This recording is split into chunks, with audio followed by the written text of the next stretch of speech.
All right, welcome back to And I Riz on my podcast. Tonight's podcast will be a preview of the first game of the series against the Braves. There's not a ton to really dig into. I'm not that excited about it because the Braves are fucking awful. As you can see in the graphic here, Norris's record is the opposite of Hamels, and that also happens to be the case with the Braves team record versus the Cubs team record. The Cubs are 41 and 17. The Braves are 17 and 41. Um, the Braves typically employ a very left-handed heavy lineup. That'll be no different tonight since Jason Hamel's a righty. There's been some guys that have some experience against Hamel. Freddie Freeman has absolutely owned him.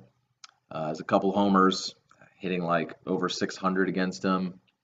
On the flip side, Dexter Fowler's pretty much completely owned Bud Norris. And I don't see this going any way but the Cubs' way. I would be actually shocked to see if the Braves won this game. However, I am waiting for Hamel to remember that he's Jason fucking Hamel. He is not this good. Now I know he had an off-season regimen where he was fucking eating kale with Arrieta and fucking doing fucking pull-ups with his feet like the fucking vampires from the Lost Boys or some shit.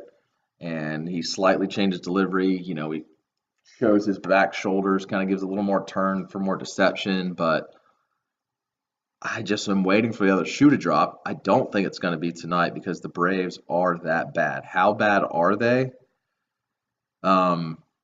They are 18 and a half back of Washington right now. It's June 10th. They're 18 and a half back. That is ridiculous. Now, in their defense, they're in full rebuild mode. I mean, I'm not going to totally look down my nose upon them because this was the Cubs just a few years ago. Tanking. They want to fucking get these high draft picks and rebuild quickly. And they're trying to do so before their new stadium opens next year.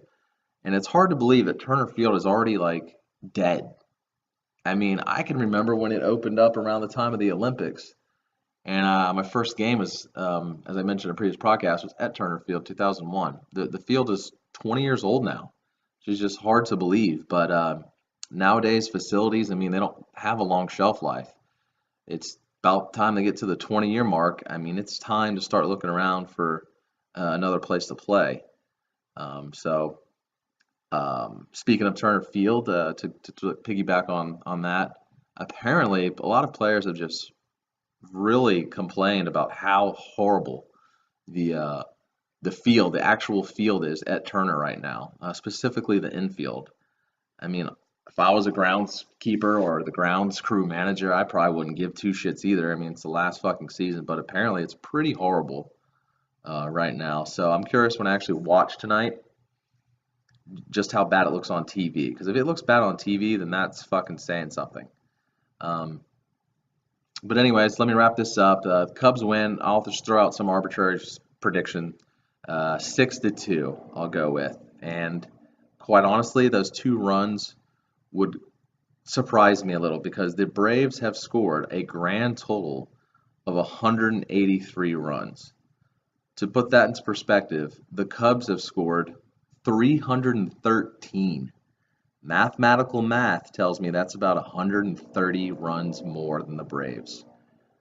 And then in the runs allowed department, they've allowed 280. So the Braves have allowed almost 100 more runs than they've scored. They have a negative 97 differential, where the Cubs have a plus 149 differential. That is insane. That's nearly a 250 run difference. And for recent history, the Braves are coming into this series 3-7. Cubs are 7-3. Hamel's coming off a good start against the D-backs where he went 7 innings, allowed just a couple hits. Bud Norris was an emergency starter against the Dodgers. He had a decent outing. But there's no doubt which way this is going. Cubs win. Cubs win, as Harry Carey would say. And until next time, I'm out.